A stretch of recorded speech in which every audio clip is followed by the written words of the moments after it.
குழந்தைங்களுக்கு ஃபீவர் வந்தா நம்ம காமனா பண்ற ஒரு 3 மிஸ்டேக்ஸ் என்ன பார்க்கலாம். குழந்தைங்களுக்கு ஹை கிரேட் ஃபீவர் வந்தாலே நம்ம அழுதாலும் பரவாயில்லன்னு சொல்லிட்டு தண்ணி வச்சு தொடச்சிட்டே இருப்பாங்க. ஸோ தட் ஃபீவர் குறைஞ்சுன்னு நினைப்போம். அது ஆக்சுவலி தப்பு.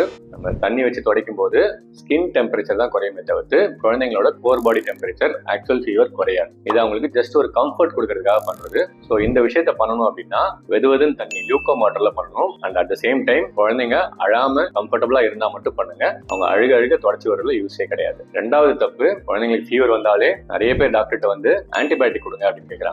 ஃபீவர் இருந்தாலே ப்ராப்ளம் தானே, ஆன்டிபயோட்டிக் கொடுத்துருங்க அப்படின்னு சொல்றது கண்டிப்பா தப்பு. குழந்தைங்கள்ல பெரும்பான்மையான இன்ஃபெக்ஷன்ஸ் வைரல் இன்ஃபெக்ஷனுக்கு ஆன்டிபயோட்டிக் கொடுக்கறதும் அதை சாப்பிடாம இருக்கிறதும் ஒண்ணுதான். அதனால வைரல் இன்ஃபெக்ஷனுக்கு ஆன்டிபயோட்டிக் தேவையே இல்லை. அந்த டிசிஷனை டாக்டர்கிட்ட விட்டுருங்க. மூணாவது முக்கியமான தப்பு என்ன அப்படின்னா, ஹை கிரேட் ஃபீவர் இருந்தாலே பாராசிட்டமால் கேட்காது. அடுத்த லெவல் மெடிசன்ஸ் ஐபுப்ரோஃபன் இல்லாட்டி மெஃபனமிக் ஆசிட் இந்த மாதிரி விஷயங்கள் யூஸ் பண்ணாதான் ஃபீவர் குறைன்னு நினைக்கிறோம். அதுவுமே தப்பு. கண்டிப்பா இல்ல. பாராசிட்டமால் தான் குழந்தைங்களுக்கு ஃபீவருக்கான ஒரு சேஃபான மருந்து. இந்த ஐபுப்ரோஃபனோ இல்ல மெஃபனமிக் ஆசிடோ டாக்டரோட பிரெஸ்கிரிப்ஷன் இல்லாம கொடுத்தீங்க அப்படின்னா குழந்தைங்களுக்கு அதனால ஒரு சைடு எஃபெக்ட்ஸ் வரலாம், வாந்தியா இருக்கலாம், வயிறு வலி வரலாம். இந்த பிரச்சனை டீல் பண்றதே ரொம்ப கஷ்டமா இருக்கும் ஃபீவர்ல. அதனால பாராசிட்டமால் மட்டும் யூஸ் பண்ணுங்க. மற்ற மருந்துகள் டாக்டரோட பிரெஸ்கிரிப்ஷன் இல்லாம யூஸ் பண்ணாதீங்க. இந்த 3 மிஸ்டேக்ஸ் அவாய்ட் பண்ணாலே நம்ம ஃபீவர் ஈஸியா ஹேண்டில் பண்ணலாம். அதை ட்ரை பண்ணி பாருங்க.